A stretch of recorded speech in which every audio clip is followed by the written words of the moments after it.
آج بھی امت مسلمہ جن حالات سے گزر رہی ہے،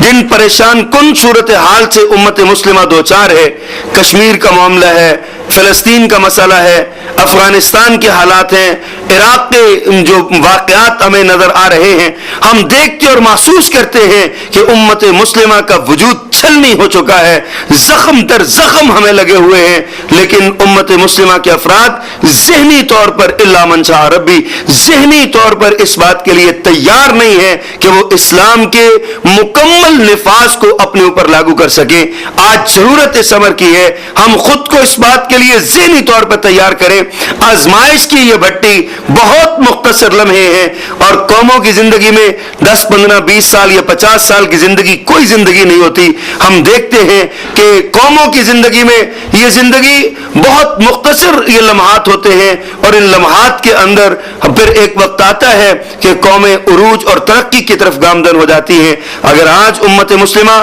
پریشان کن صورتحال سے دوچار ہے، اگر آج امت مسلمہ انتہائی تنگ ہے، مشکل ہے، پریشانی میں پڑی ہوئی ہے، اس کی وجہ صرف اور صرف یہی ہے کہ ہم لوگ اپنے ایمان کے ساتھ ہمارا وہ نظریاتی کمٹمنٹ ہماری اپنے مشن کے ساتھ نہیں ہے۔ الا من شاء اللہ جو لوگ ہیں ان کی تو نظریاتی کمٹمنٹ ہے اور وہ دنیا کو نظر آ رہی ہے۔ ضرورت اس امر کی ہے امت مسلمہ کا نوجوان طبقہ، خصوصی طور پہ امت مسلمہ کے بزرگ اور امت مسلمہ کے بچے، ان سب کی ذہنی طور پہ اس انداز میں تربیت کی جائے کہ وہ اسلام کے نفاذ کے لیے اور اسلام کے لیے اپنی جان، اپنا مال اور اپنا ہر چیز قربان کرنے پہ تیار ہو جائیں۔ ہماری حالت یہ ہے کہ ہم اپنے اس دین اسلام کے نفاذ کے لیے اپنا وقت تک لگانے پہ تیار نہیں ہیں۔ اپنے بچوں کو قرآن کریم کی تعلیم ہم نے ثانوی حیثیت اس کو دی ہوئی ہے، جبکہ دیگر جو علوم ہیں ان جو اصل میں قرآن تو سارے علوم کا منبع اور مرکز ہے،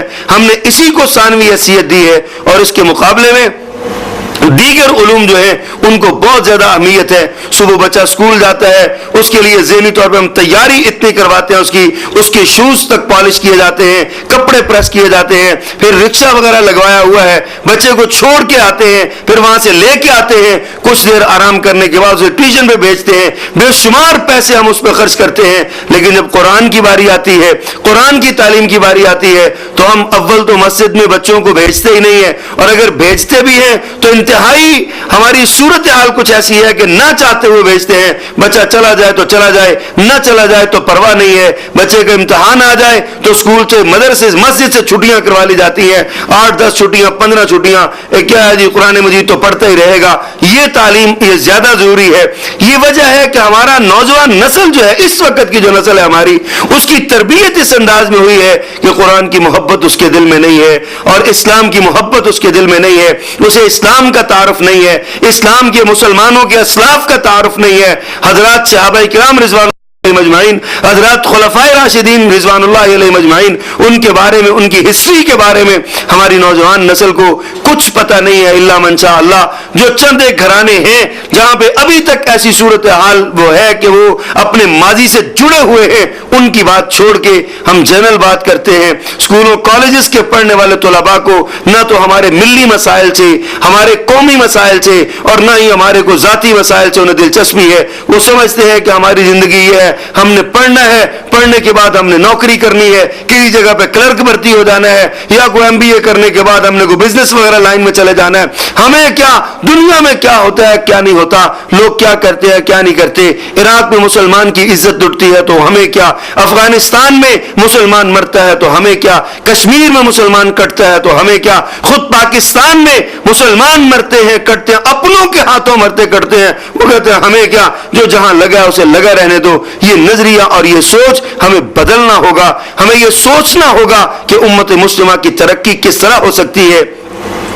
امت مسلمہ کس طرح کامیابی کے راستے پہ چل سکتی ہے۔ ہمیں یہ سوچنا ہے، یہ معاملات سارے دیکھنے ہیں، آزمائش کی بھٹی سے گزرنا ہے۔ ہم جس آزمائش سے گزر رہے ہیں اس میں ہمیں ثابت قدمی کو اپنانا ہے اور دیکھنا ہے ہم ثابت قدم کس انداز میں رہ سکتے ہیں، اور اس ثابت قدم رہنے کے لیے لازمی ہے ہم اپنے ماضی کی تاریخ سے جڑے رہیں، اپنے اسلاف کی داستانیں ہمارے ماں باپ ہمیں سنائیں، ہمارے دادا دادی ہمیں سنائیں، ہم اپنے بچوں کو میڈیا کی کی گود سے نکال کے اپنی گود میں دوبارہ لیں اور انہیں وہ سارا ہمارا ماضی کے جو معاملات تھے، تربیت کا جو انداز تھا، ہمیں اس تربیت کو دوبارہ لوٹانا ہوگا، وگرنہ ہمارے بچے بھی شادی کے موقع پر اگنی کے پھیروں کو یاد کریں گے، شادی کے موقع پر وہ منگل سوتر کو یاد کریں گے، اور اسی طرح مرنے کے موقع پر وہ دیکھیں گے کہ ابھی چتا کو آگ تو لگائی نہیں گئی ہے۔ یہ دن بڑی تیزی کے ساتھ آ رہے ہیں، اور دشمن کی تو سازش ہی یہ ہے، دشمن کا تو خیال ہی یہ ہے، اور وہ اس ایجنڈے پر عمل کر رہا ہے